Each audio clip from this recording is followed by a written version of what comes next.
sɔgɔma foli an bɛ lamɛnbaga cɛ muso denmisɛn ani maakɔrɔ Bamakɔ a n'a lamini Mali kɔnɔ a mana kɛ diɲɛ fan fan k'a dɔn k'a fɔ sɔgɔlima ko radio Mali la n'o radio fréquence 93.8 kunnafoni a gɔnima a sanima a bɛ di maa min fɛ Yusu Kone Yusufa Keriba Samakɛ nɛgɛ kɛrɛfɛ juru Awoyi Tarawele nɛgɛ kanɲɛ 7 ka taa gosi kanɲɛ 8 tɛnɛ ni ka taa gosi sibiri kunnafoni a ti kɛ basi ye wa n'a bɛ dɛsɛ Keriba Isufa i ni sɔgɔma awa ni sɔgɔma kori basi tɛ an bɛ Ala fo ka barikada siga t'o la ka bɛɛ bisimila sanga ani wagati Isufa ko dugubila ka fisa ni ladala wuli ni tiɲɛ ye min ye kɛnyɛrɛ radio sabanan ye awɔ ale kunkan bɔra n kɔkun an ye kɛnɛ sɔrɔ wa masa Ramani ale bɛ fo ale min b'an bɔ donna ka donna sɔrɔ siga t'o la an bɛ bɛɛ bisimila ni wagati n'an ka kunnafoni bundakun sanfɛ kosɛbɛ siga t'a la radio fréquence 93.8 Keriba limanaw k'u ma fili ko ye awɔ kɛ olu ci ka ca kosɛbɛ Keriba Samakɛ Isufa fazilidi sɛbɛnw ye min d'a ma an ye minnu ye an ka jabaraninw sanfɛ awɔ kunnafoniw n'a nasira an yɛrɛ ka wuli ka jɔ kɛra minnu seere awɔ awa ninnu ye kunnafoni ye an bɛna an da don minnu na ka walawala dɔɔni dɔɔni ni Ala sɔnna yan'an ka maa welelen bi sɔgɔmada in na Sidy Lamini Danbele monsieur le maire yan'a ka kɛnɛ sɔrɔ awɔ Keriba a ti kɛ basi ye ko n'a bɛ dɛsɛ ni Ala sɔnna bada Keriba an bɛ dugawu k'an ka jamana in ye o kankan Maliba in Ala ka jamana in sutura amin Ala ka jamana in bɔ a juguw bolo amin nin sago jugu sago Ala kana an kɛ jugu sago ye ko ye amin Keriba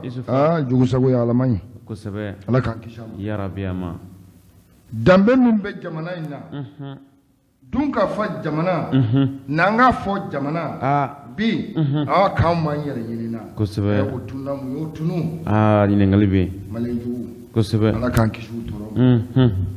Keriba Mali jugu bɛɛ tɛ kɔ kan dɛ ayi jugu minnu b'a kɔnɔ yan Ala k'u sama kelen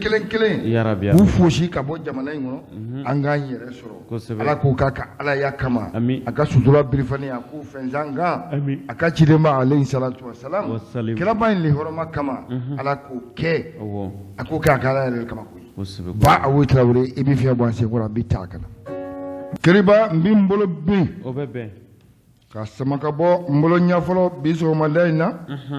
Fazilidi Sɛbɛ an ko a ma le reporter awɔ a ka bi bɔli Fazilidi Sɛbɛnba la rédaction awɔ jamakuru bɛɛ lajɛlen Keriba Samakɛ u y'a jira k'a fɔ awɔ a ko bi ko an bɛ yɔrɔ min na ko bi Keriba ko maa bɛ se ka taa ɲininkali Segu a n'a Lamini ɲɔnɔ fo ka taa se ayiwa i ka dɔn k'a fɔ Sanamabugu Keriba ko maa ka taa ɲininkali du la bi koyi yala olu hakili bɛ bi élection kuma la jamana in kɔnɔ wa yala o hakili bɛ bi assise nationale kuma la wa kumakan minnu n'a bɛ Sogɛli Kugala Mayiga da bi ka yala ka diɲɛ minɛ n'a ye ka Mali minɛ n'a ye Keriba ko waleya dɔ bi a kuma a tɛ se ka fɔ Segu n'a Lamini na koyi ka sababu kɛ mun ye Keriba Samakɛ a ko an ma dogo maa la koyi jamana in lakanabaliya a bɛ cogo min na jamana in kɔnɔ bɛɛ b'a kalama ko ni maa min i ɲɛ tugu a kan Keriba wuli ka jɔ a fɔlɔ jamana in kɔnɔ bi jamanaden bɛɛ ka hami don koyi o de ye jamana in bɛ se ka lakana cogo min na ni ka bɔ Kayi ka taa gosi Kidali Keriba Samakɛ ni ka tɛmɛ o kan fo Tawudeni koyi lakanabaliya min bɛ jamana kɔnɔ Keriba ko de ye maliyɛn bɛɛ lajɛlen ka sigo ye bi koyi n'i y'i da ka kunu i ma sigi o la Keriba ko maa b'i yɛrɛ ɲininka koyi o bɛ kɛ Keriba a tɔ tora bi anw yɛrɛ fɛ Bamakɔ yan Keriba Samakɛ a ko an bɛ nin ka sira ɲɔgɔn ɲɛ koyi ka sababu kɛ mun ye Keriba ko n'i y'a ta k'a lajɛ a ko a y'a sɔrɔ dasanuma koyi Keriba nafigiya bugu bi n'ale bɛ diɲɛ kɔnɔ bi kibaruyaw a ti dogo koyi Keriba a bɛ ta ka caro k'a jira joona koyi Fazilidi Sɛbɛn ko la rédaction a ko n'i y'a ta k'a lajɛ a ko min ye nafigiya bugu sanfɛ n'an ko a ma réseaux sociaux Keriba ko nin an balimakɛ dɔ ye maliyɛn don koyi Keriba Samakɛ a bɛ san 60 bɔ ɲɔgɔnko la Keriba k'a jira réseaux sociaux sanfɛ Keriba a bɛ kumalakan min na o de ye bamanankan in koyi minnu b'a ɲininkala k'olu ka kumakan k'olu ti mɛn koyi Keriba ɲininkaliw bɛ mun de kan a ko e ni jɔnw aw bɛ nin janfa in na i ka dɔn k'a fɔ anw ka mara in na yan anw minnu ye banbaganciwale maaw ye Keriba olu ta kɛra ɲɔrɔ n'a Lamini kosɛbɛ Sanamabugu Keriba ko Bamaji wale maaw ta olu ka sariya de bɛ bato ye olu ka wuli ka jɔ de bɛ kɛ yen n'i ma k'u ta dama u bɛ min k'i la o de fɔtɔ ye Keriba Samakɛ a ko n'i y'a ta k'a lajɛ réseaux sociaux sanfɛ a ko min y'an balimakɛ in ye Keriba ko bamanankan don koyi e ni jɔnw bɛ yan nɔ aw nana mun na Keriba n balimakɛ a ko ale kelen don koyi olu mana foyi la yan ale ye yanka ye a bɛ taala ka foro de la a ko hɔn cɔli foro an m'a fɔ ko sɛnɛtɛkɛ jamana in kɔnɔ tun wa Keriba Samakɛ piri para piri o y'a kun tigɛ a kan da la Keriba facilité sɛbɛn ko a ko n'i y'a ta k'a lajɛ bi min ye ayiwa i k'a dɔn k'a fɔ Mali ba in kɔnɔ bi nin waleyaw de bɛ yen bi koyi Keriba a ko maa si tɛ se ka ɲininkali kɛ ninnu na bi yala ayiwa assise nationale ko bɛ cogo di yala ayiwa i k'a dɔn k'a fɔ min ye organisme unique ye o ko bɛ cogo di Keriba ko ninnu ka gɛlɛya bɛɛ bɛ ninnu de bolo bi o de ye lakanabaliya ye jamana in kɔnɔ bi lakanabaliya de ɲɔ ɲalen don ko maa si tɛ nin yɔrɔ la bi min hakili bɛ ayiwa i k'a dɔn k'a fɔ Sogɛli ko Mayiga ka kuma ninnu na koyi an ka taa élection na dɛ awa an bɛ élection repousser transition bɛ taa ɲɛfɛ k'o tɛ ninnu ka sira ye bi koyi sira o sira bɛ ninnu na bi o de i k'a dɔn k'a fɔ ninnu bɛ se ka lakana cogo min Keriba Samakɛ facilité sɛbɛn ko a ko n'i y'a ta k'a lajɛ a ko min ye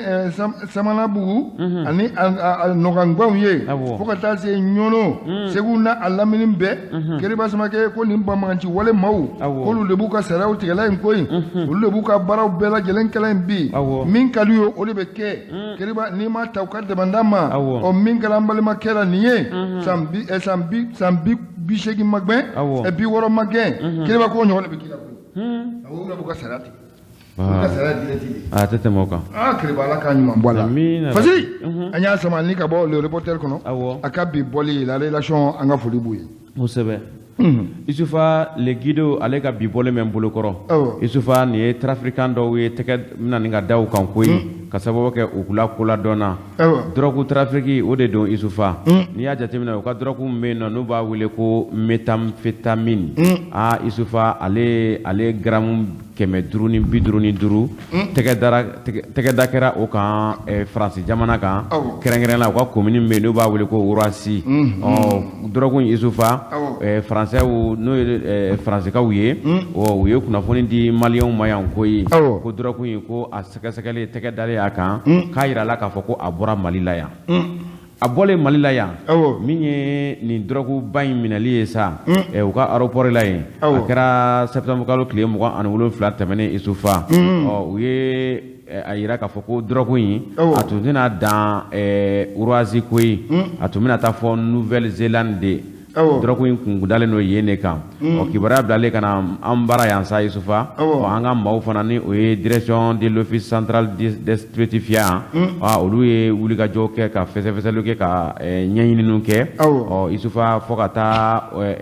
u bolo da drogue kasabi wɛrɛ fɛnɛ kan Maliba in kɔnɔ yan n'o o taar'i jɔ fɔ kilo 1554 ɲɔgɔnna la n'a bɛ fɔ o ma ko héroïne Isufa o kɛra an kɛrɛfɛ yan koyi commune 4nan yɛrɛ kɔnɔ koyi Isufa o héroïne nin sa ale tun ye kɛlen don ka ale tun ye fɛn lasagolen ye min tun kan ka taga halisa nin sira dɔ in fɛ koyi kabini kunnafoni nana fasoba in kɔnɔ octobre kalo tile 8 Isufa min ye ninnu ye u ye wulikajɔ kɛ ka taa u tɛgɛ da nin kan ka sababu kɛ Faransikaw olu ka douanièrlakaw olu ye kunnafoni k'a sɛbɛkɔrɔ jɛnsɛn k'a fɛsɛfɛsɛ k'a walawala koyi ka yira k'a fɔ ko tiɲɛ yɛrɛ la drogue in ko a bɔra Mali kɔnɔ yan baarakɛjɛkulu filaba min ni olu bɛ jamana kɔnɔ n'o olu ɲɛsinnen don drogue ko kunkanko kɛlɛli ma Isufa olu fana y'a yira k'a fɔ ko n'a ma ɲɛ ko drogue in ko n'a bɔra Mali la fo ka taa fɔ Ourossy Isufa ko olu bɛna wuli k'i jɔ i jɔyɔrɔ la koyi wulikajɔ kɔnɔna la sa Isufa min ye octobre kalo tile 6 ye u ye u tɛgɛ da drogue dɔ kan Amdalaye communicatif kɔnɔ yan koyi kamalen dɔ bɛ yen sa Isufa n'u b'ale wele ko Général Chukuma Innocent Innocent u ni ale ye ɲɔgɔn ye o y'a sɔrɔ ko Innocent koli b'a bolo ni o ye doni masiri ye o doni masiri in sa u y'a yira k'a fɔ ko drogue bɛ o kɔnɔ drogue min ni ale ka ca kosɛbɛ koyi fo ka taa i jɔ fɔ kilo 1000 ni kɔ la Isufa u ye tɛgɛ da kɛra kamalen kan tuma min na u ye fɛsɛfɛsɛliw de kɛ a bɛ kamalen bolo kamalen bɛ bɔ n'a ye cogo jumɛn na ka taa se fɔ Faransi aéroport kunda u taara aéroport la jɛkulu min bɛ yen baarajɛkulu min bɛ yen n'u b'a olu wele ko Bolero Isufa Bolero olu jabala filɛ nin ye Amdalaye koyi Bamakɔ yan communicatif kɔnɔ ko u taara ɲininkaliw kɛ yen sa k'a jira k'a fɔ ko tiɲɛ yɛrɛ la nin fɛn ninnu minnu filɛ nin ye ninnu bɛ bɔ Mali la yan n'i y'a ye a bɛ taa sira minnu fɛ o sira fɔlɔ dɔ de ye Bolero bolo ye u ye a jira k'a fɔ ko tiɲɛ yɛrɛ la nin kilo 1000 ani 554 min yelen filɛ nin ye yan o bɛ Faransi min minɛna Faransi o b'o o sɛbɛntiya koyi ko min yera yan Isufa o sɔngɔ n'i y'a jateminɛ o sɔngɔ taara jɔ 37,7 ani 500 la ba kɛmɛ la Isufa min kɔni tɛgɛ dara min kan ko u y'a jira k'a fɔ ko malien tɛ hali n'i y'a yɛrɛ tɔgɔ jateminɛ ni o ye Général Chukuma Innocent ye Chukuma Innocent a y'a jira k'a fɔ ko tiɲɛ yɛrɛ la ko drogue ninnu ko u bɔra yan de koyi wa ko u bɔra yɔrɔ jumɛn na ka se yan k'u bɔra Nigeria jamana de kan ka jigin Maliba kɔnɔ yan ko n'a nana yan ale b'i jija ka bɔ n'a ye yan ka taa n'u ye Faransi ko minnu b'ale bolo nin ye ko o tun kundalen don Chypre kan de koyi o la sa fɛsɛfɛsɛliw kɔnɔna la a yirala k'a fɔ ko tiɲɛ la ko ɲininkali kan ka kɛ an ka pankurunjigi kɛnɛ kan koyi ni o ye aéroport international Modibo Keita ye n'ale filɛ nin ye Senu Isufa ko u fana ye jalaki yɔrɔ ye nin ko ye koyi ko fɛn ninnu u bɛ bɔ yɔrɔ jumɛn ka don yan n'u donna yan a bɔtɔ yan fɛnɛ ka taa pankurun fɛ o bɛ se ka tɛmɛ cogo jumɛn na an ka aéroport baarakɛlaw ɲɛna ko jɔn de m'a ka baara kɛ jɔn de kan ka nɔ minɛ ko fɔ nin fɛsɛfɛsɛliw ka kɛ koyi ka sababu kɛ jamana bɛ tagabolo min na nin ye Isufa ko nin baara fasugu ninnu kan ka kɔn de koyi dan kan ka ye ninnu na nin y'a ye min bɛ ka don ka bɔ ye min bɛ ka to an fɛ yan Isufa ko kɔlɔlɔ b'o la koyi ko n'i y'a ye ko an ka bidenw mara yɛrɛ a tilara u la a tila bɛɛ kɛra drogue tala ye Isufa ko a sababu ye nin de ye koyi ka sababu kɛ a bɛna u sɔrɔ fu senkɔrɔla la f'a caya kojugu dɔ bɛ tila ka bɔ ka taa jamana wɛrɛ la le guide kɔni kɔnɔ u y'a fɔ yan sa ko affaire à suivre ni a kunnafoni tɔw kɛra min ye maa minnu ni olu jalakira ko la n'an bɔr'o kalama n'i y'a sitɔ y'an kɔnɔ fɔ ne y'a fɔ fajiri fɛ an b'o da faso sen kulo kan le guide ale ka bi fɔlen nin ye Tiga t'o la Keriba le guido babu ɲana koyi Keriba Samake an bɛ an bolo yɛlɛma fasiri di sɛbɛn n'an k'a ma indépendant a ka bi bɔli fasiri sɛbɛn ba Musa Sayon Kamara Kamarakɛ Keriba a ko ka ɲininkali tɔ min koyi bi anw ka CNT n'ale bɛ ayiwa i kalo k'a fɔ bulonba kɔnɔmaw nɔbila ko fɔ Keriba ko mun b'a kɔnɔ bi solidarité CNT a taara min Keriba Samake solidarité gouvernementale a ɲɛ b'o la koyi hali n'a man ɲi lajɛ san 7 kɛ fanga la a man ɲi solidarité gouvernementale an tugula n'o y'a ka gouvernement maaw ye Keriba Samake Fasili de sɛbɛn ko a ko a b'a yɛrɛ ɲininka bi koyi min ye an ka bulonba kɔnɔ maaw ye n'o bɛ ayiwa i kalo k'a fɔ an ka danayamaw ko fɔ n'a bɛ komi ayiwa députéw koyi k'a sɔrɔ honorable tɛ Keriba ko mun de b'u ni ɲɔgɔn cɛ bi a ko a b'a yɛrɛ ɲininka koyi a ko a bɛ waati kunkurunnin bɔ bi min ye ayiwa Maliki Jaw n'ale CNT a ɲɛma ye Keriba ko a ye bataki bɔ koyi k'a ci ayiwa CNT a membre kelen-kelenna bɛɛ lajɛlen ma k'a fɔ CNT tɔn ye jɛkulu do koyi jɛkulu min ni a bɛ jamana kunkanko fɔ jɛkulu do awa i k'a dɔn k'a fɔ jɛkulu min ni maliyɛn bɛɛ kan k'i yɛrɛ y'a kɔnɔ jɛkulu do jɛkuluba kelen don koyi an bɛ don da kelen fɛ ka bɔ da kelen fɛ a ko mais n bɛ n sɔnni da kan koyi n y'a ye da fila in na ayiwa CNT yɛrɛ fana kɔnɔ a ko jɛkulu wɛrɛ sigilen b'a kɔnɔ koyi n'an k'u ma ko collectif kosɛbɛ CND awɔ kiriba collectif kɔni ko collectif ko te CNT kono koyi a b'an hakili jigin Fɔnba Dr Fɔnba an ka taa kiriba Samakɛ Isufa ko ni sɛbɛn ko a ko min ye awa Maliki Jaw ka nin lettre ye a kɛlen do bi ni ka CNT ka kɔnɔ dilan ka ban wuli koyi a ko nin ma bila dagirin dala koyi min ye ayiwa kuma fɔla minnu ma awa ko ye ayiwa collectif ye collectif o ka porte parole ka kuma laseleba n'o ye Sidiki Fɔnba ye Abubakari Sidiki Fɔnba kɛlɛba ko a ma nin bila dagirin dala koyi jaabi a y'o ci joona joona koyi min ye i ka dɔn k'a fɔ CNT ɲɛma ma n'o ye Maliki Jaw ye k'a yirala k'a fɔ i ka dɔn k'a fɔ CNT bi yala dɔw de b'a kɔnɔ minnu bɛ baara kɛla Faransi tɔgɔ la wa o ɲininkali don olu ka wulikajɔ bi a ko Maliki Jaw taa i kɔsegin i ka papiyew lajɛ sɛbɛnfuraw u firifiri koyi sarakisɛ minnu bɛ CNT sigi olu bɔ ɲɔgɔn na koyi anw bolo bi CNT ale ye bulonba nɔrɔbila ye awa fɛn fɛn bɛ kɛ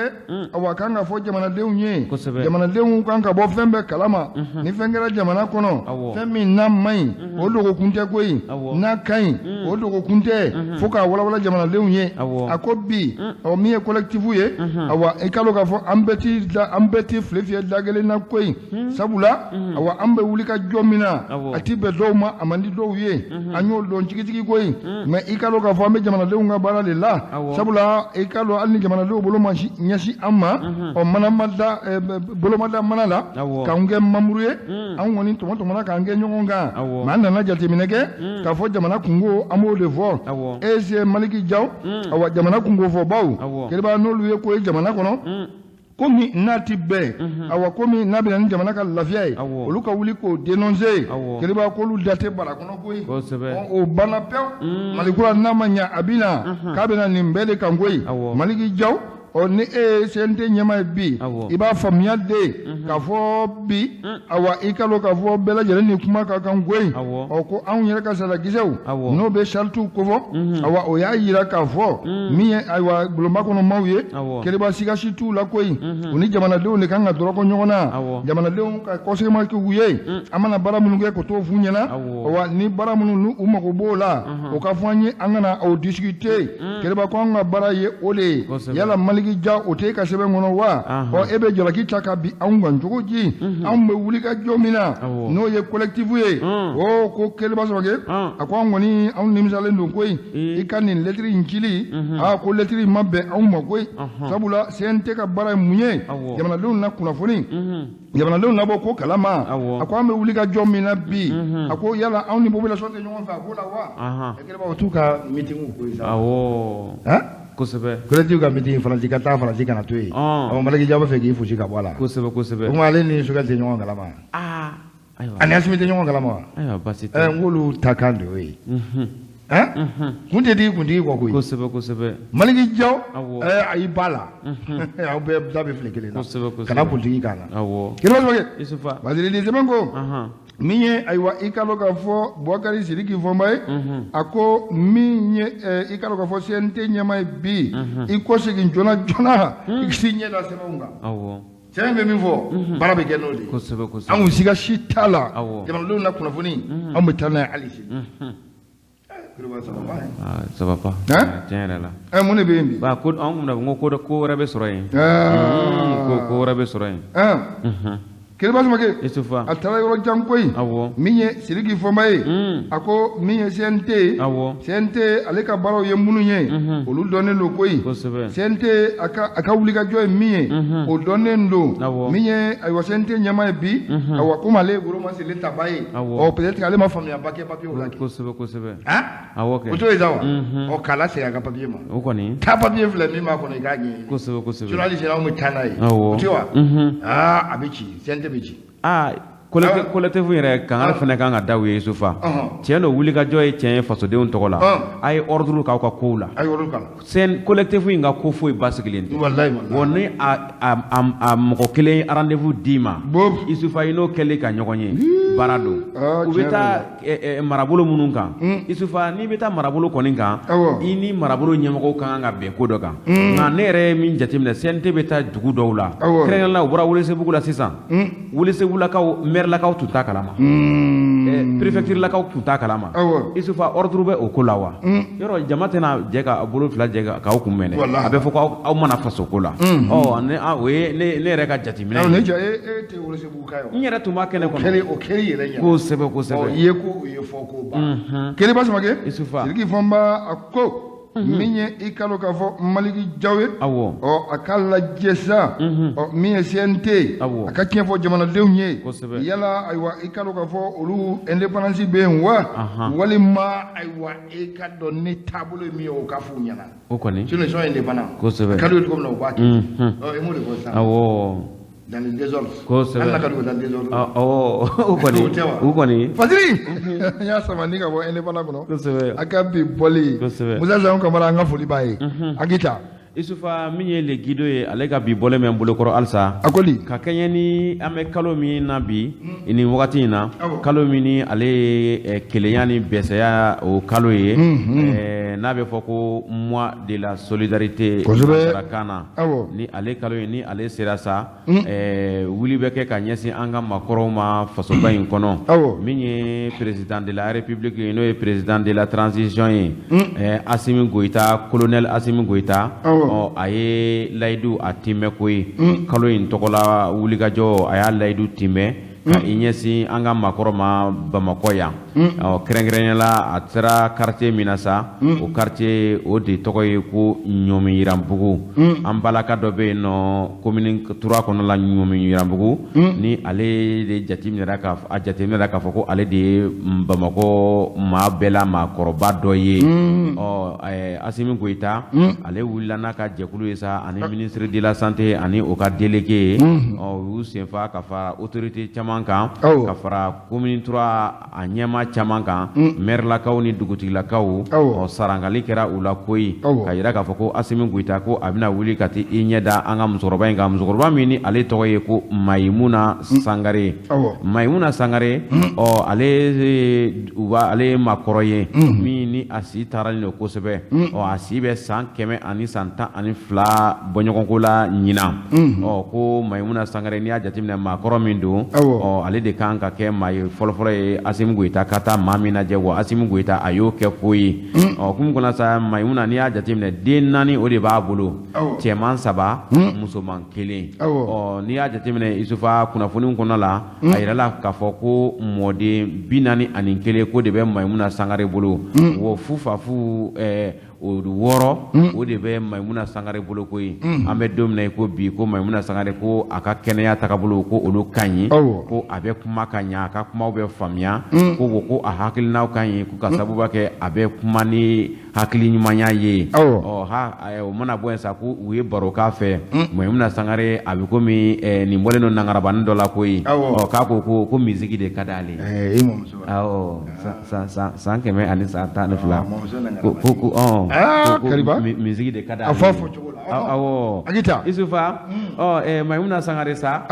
ko tiɲɛ yɛrɛ la ko ale nisɔndiyara nin ko in na koyi ayi a bɛ kɔɲɔ caman bɛ na fara a ka kɔɲɔkɛw kan sisan o kɔni o tiɲɛ sabula fɛn caman dira a ma an ka muso miliyɔn 1 b'o la daraw b'o la o kuma tapiw b'o la Mayimuna Sangare sagajigi ba 1 b'o la ka fara woro kan ni fini caman a yɛrɛ nisɔndiyara koyi a nisɔndiyalen y'a yira k'a fɔ k'ale bɛ Assimi Goïta fo Isufa min y'an mɔmusolaka in ye yanni an yɛrɛ a ka kɔɲɔkɛ tɔw ka se yen sa ko a ye kangarida kɛ Assimi Goïta ye ko Assimi Goïta k'a k'i jija fasodenw na koyi ko ka sababu kɛ k'an tun bɛ gɛlɛya min kɔnɔ ko o ko kɔni bɛ kalifalen don ale la ko transition tagabolo kɔni bɛ min na nin ye ko u bɛ dugawu k'a ye halisa a ka wuli ka jɔ kɛ Mayimuna ma ɲinɛ a ka kɔɲɔkɛw kɔ ko ye n'o ye anw n'a ɲɔgɔnnaw ye Isufa ko tiɲɛ yɛrɛ la ko olu bɛ chômage la ko ye ko baara ka ɲini ka di denmisɛnninw ma ko denmisɛnninw tɛ baara la ko caman tilara kalan na k'a mɛnna ko Assimi Goïta k'i hakili to o la a ma dan o ma ko ye musokɔrɔba in a y'a yira k'a fɔ ko Assimi Goïta ko carré kɔnɔlaw k'olu tiɲɛnen don ko vagabondya o ɲɔ ɲalen don wa drogue ta ko o ɲɔ ɲalen don ko ni Assimi Goïta n'a ka ka jɛkulu sera k'u ɲɛ waga ka o ko lajɛ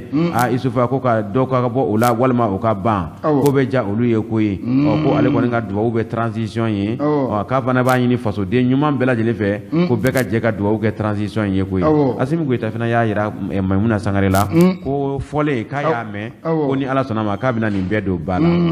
Fama kunnafoni bɔra olu yɔrɔ la le Guido ka bi bɔlen Isufa an b'a fɔ ka wale ɲuman dɔn Keriba ni n bolo yɛlɛma o bɛ bɛn parce que sɛbɛ n'an ko a ma le reporter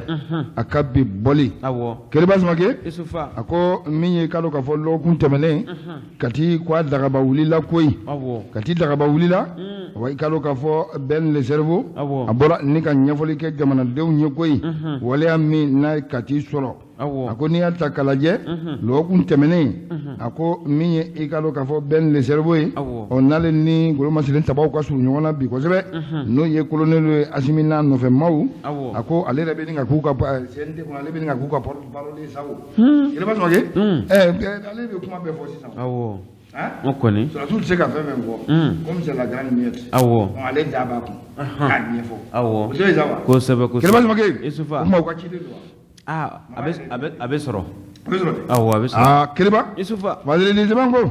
a ko ɲininkali tɔ min na Ben le cerveau la koyi ko n'i y'a ta k'a lajɛ lɔgɔkun tɛmɛnen awa n'o bɛ mercredi ko fɔ Keriba ko fɛn min i ka dɔn k'a fɔ awa Kati a Dagaba wulila mun de kama Ben le cerveau a m'a bila daga la koyi a ko min ye ka militaire Sunjata Keita ye Keriba a ko min ye Kati a ko min ye i ka dɔn k'a fɔ an dɛmɛbaga jɛkulu minnu bɛ an fɛ yan awa n'o bɛ nansaralakaw ko fɔ Keriba k'olu ka mobili 4 awa o tun bɛ station dɔ kɔnɔ station min n'a ma jan Sadio Kamara n'ale ye ministre de la défense ye ale ka du la Keriba Samake a ko kɛra waleya min n'a ye Kati siran kosɛbɛ mobili min na se ka bin panne na yan de Keriba mobili 4 olu jɔlen a bɛ nin ka heure 3 fo ka taa se heure 4 bɔɲɔgɔnko ma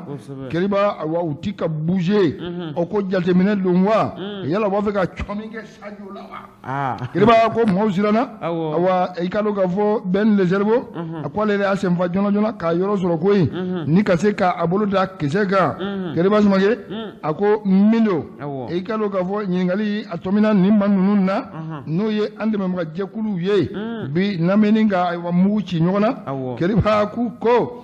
k'olu ka mobili bɛ panni na a ko ɲininkali kɛra jɔnw fɛ o ye Mali yɛrɛ ka faamaw ye an ka armée nationale Keriba o y'i Mali la k'u ɲininka koyi aw minnu bɛ yan bi an ɲɛ b'aw la koyi drapeau min b'aw ka mobili sanfɛ o b'a jira aw bɔra yɔrɔ min na drapeau fɔlɔ o ye Faransi ye koyi filanan o ye Allemagne ye ani Espagne o drapeau de b'aw ka mobiliw kan wa aw bɔ yɔrɔw dɔnnen don mais a y'a fɔ an ye sa a bɛ waati jan bɔ aw jɔlen bɛ yan ko mun bɛ yen a ko bɔ ayiwa i ka dɔn k'a fɔ Mali Golo Maselen Tabaw ma a ko an ka mobili awa ale tiɲɛnen don koyi ko bɔn ko n'a tiɲɛnen don a ko m'aw ni k'an ka surun an t'aw dɛmɛ k'aw ladon awa an ka mobili an ka fɛɛrɛ kɛ k'a dilan a ko min ye ayiwa i ka dɔn k'a fɔ dɛmɛbaga jɛkuluw ka mobiliw ye ko maga tɛ k'anw ka mobili la koyi awɔ nin kɔni aw bɛ nin ye k'a to yen maga ti kɛ nin na awa an ye ayiwa mobili dilannaw wele n'o ye an yɛrɛ ka dépanneurs ye Keriba olu bɛ sira la ka na k'i ka dɔn k'a fɔ Golo Maselen Tabaw awa n'o ye an ka maaw ye sa aw ye repli stratégique o t'o ye sa u ye kɔsegi bolo da ni ka rapport wele joona ka bɔ Bamakɔ yan a ye na koyi ko dɔ bɛ yen anw tɛ ka mun faamu Ben le cerveau ko tɛ a ko nin waleya anw tɛ ka nin faamu koyi ayiwa a ye na joona ayiwa min ye ka militaire kan Sunjata ye ko a ye na joona koyi sabula min ye i ka dɔn k'a fɔ dɛmɛbaga jɛkuluw ye muruti ko olu kɔnɔ an t'a ɲɛdɔn a ye bɔ Bamakɔ joona aw ka yan sɔrɔ koyi an ka kan in sécuriser a bɛ sécuriser mun kama i ka dɔn ministre de la défense et des anciens commandants Sadio Kamara a min bi awa n'i ka dɔn k'a fɔ Dagaba wuli b'ale nɔfɛ awa k'ale de taara ayiwa i ka dɔn k'a fɔ Irisi jamana kan awa ka wele bila ayiwa i ka dɔn k'a fɔ Wagner ma koyi Keriba a ka yɔrɔ fanfɛla ko a yɔrɔ k'a ka kalan bi kosɛbɛ tubabuw ka mobiliw k'u bɛ panni na yan an ma taa panni ko in na a ye na koyi bɛɛ le Isufa ako aywa ikalo ka fo tout de suite yoronin gele ikalo ka fo minye aywa ranfore obama bomako ki kunda katika wa yanno luka sesa ikalo ka fo population yere keriba ule adidi nyoko makoyi ayebo ayena mumbelu nungu ngata nyenyini keriba population le borasa nika aywa daga chidamne nunu nove ayaka momulu takaboya ayeta keriba ko kuma chayara ko mo yabla Facebook kanza ko sebe an be yabla ako kubu kono ko sebe ko mi ngono odeni okay keriba mo ke ko mo lu be panna be bora jamana dembe mo lu be panna ay na nga sama ka boya ngata kangono kata aduma nya sama legele keriba ako ni alta kalaje ako mi jusqu'à 19h40 faut que c'est 20h ma ako dépanner uza olu bora ba ko an kata o momli ka sama awa ani kalo ka fo de memba jegulu awa uye nyogon senzenza awa anyere ka tozobu anyere ka fama ubu kokoi taka ko mako kusebe okele ba o ta ko bale ko ni fasiri ya sama ni ka bo le reporter kono aka bi bole fasiri zebe ma anga foli bayi Gabriel Chenu amba foka wale